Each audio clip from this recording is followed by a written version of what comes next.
That's the Twitter bird right there. So it's 7:53 and we're on our way to the Raptor Center.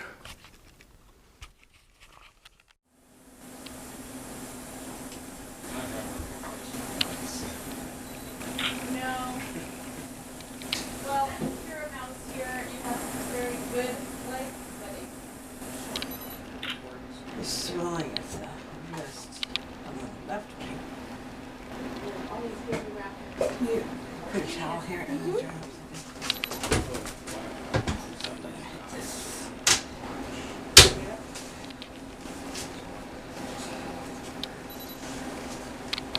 Oh yeah. You want some Cipro too? Yep. He's got a scab. A what? A scab. Like an injury.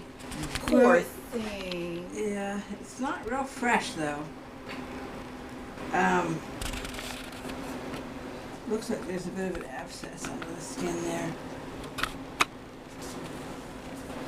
This needs to be on Cipro. I think it feels like Mom and Dad have been continuing to take care of him though. You mean his bird mom and dad? Mhm. Yeah, feeding him. Yeah. Like bringing it down to him or Yeah, on oh the yeah. ground or... Yeah. Aww. So the bird's safe at the Raptor Center, and I think it's gonna stay there the day. So it's gonna enhance. So see you guys in the next one.